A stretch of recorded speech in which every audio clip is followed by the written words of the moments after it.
This is a introduction to a series, which I'm going to do. That's Hershey.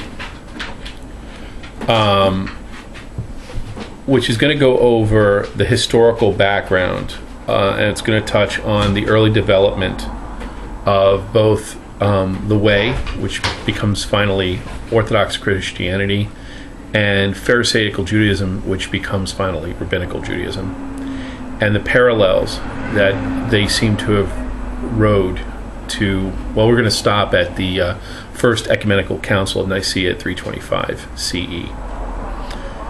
But I want to give you guys a background.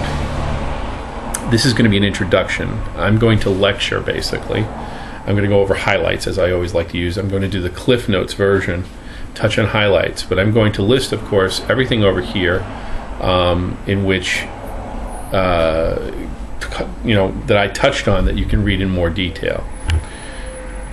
I'm going to begin this lecture by basically telling you a story that I entitled "What Went Wrong."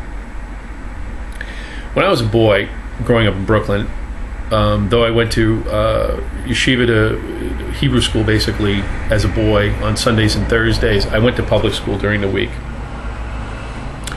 And as my earliest recollections of interfacing with people who are Christians was about as early as my my first year of school, in my first grade.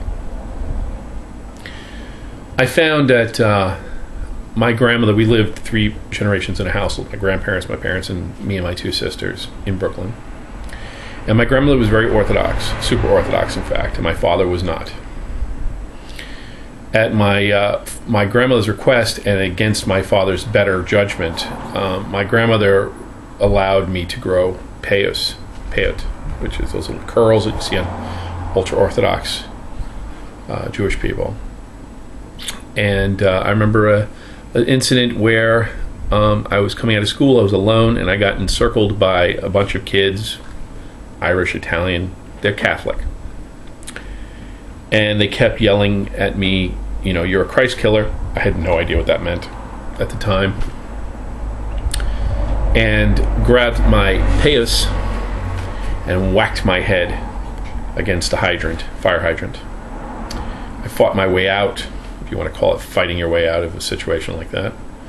And I got home, my nose was broken, my forehead was split open, I was crying, and I recalled this whole story to my father, and I was sitting on a hassock.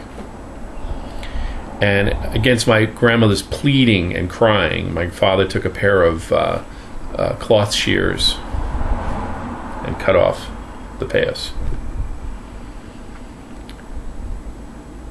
And then in 1983, a number of years later, I was 13, 14, smarter, a little bit more streetwise.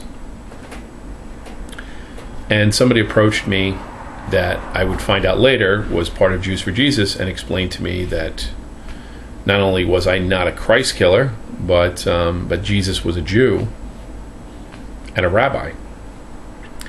And for my previous experience, and plus other experiences that I had through life at that point in time, confused me. Which brought me to deciding to go to college, and primarily going to search the Dead Sea Scrolls.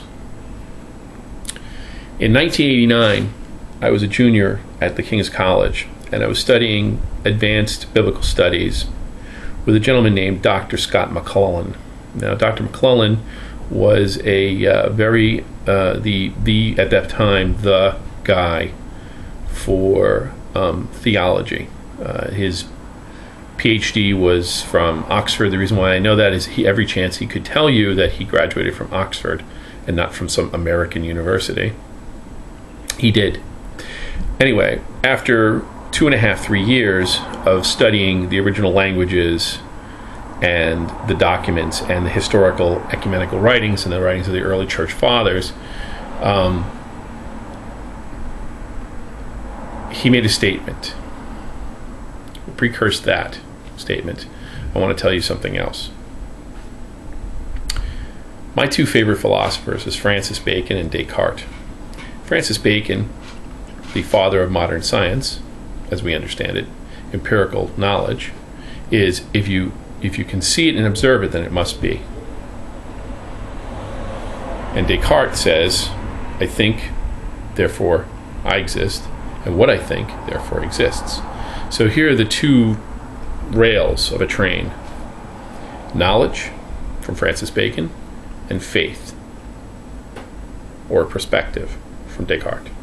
What rides on that train, what rides on those rails is the train called religion. Well, if you lose one of those rails, you have what they call derailment. And it usually involves train cars crashing, people dying, and it's not a pretty thing.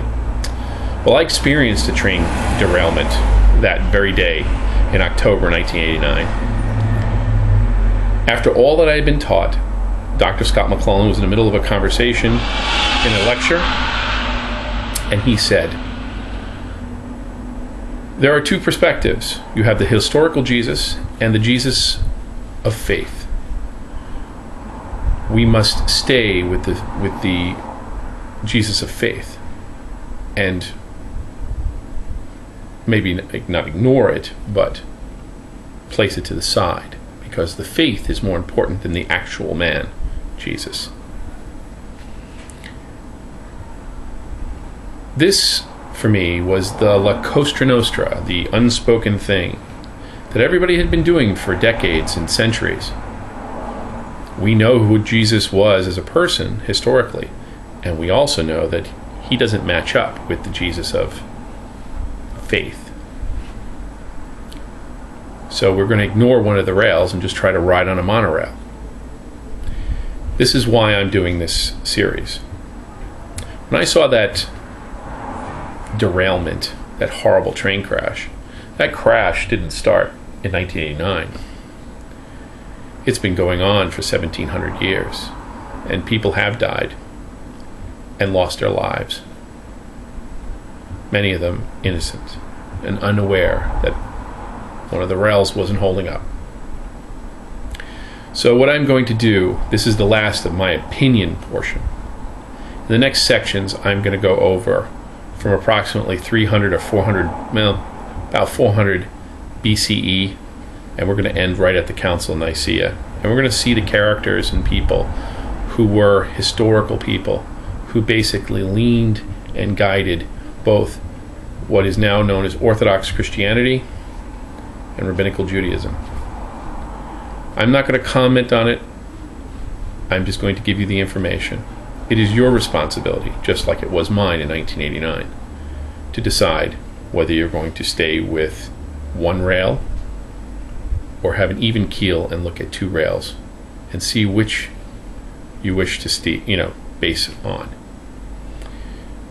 My purpose at that point in 1989 was that I had that epiphany and said, no, I'm going to look and see what happened. And when the point in which the historical Jesus and the faith Jesus peeled off, that's where I will cut my Occam's razor. I'm going to go through all these ancient medieval philosophers. I'm going to cut from there. I'm going to come back to where the tree did not split off. That's me. You have to make your own decisions. I'm here only, at this point, I'm not going to be discussing theology. I'm going to be discussing history. So I hope you enjoy the series. It will be in a lecture format, and I apologize for that. But I'm going to cover stuff, and you will be required to do your own research.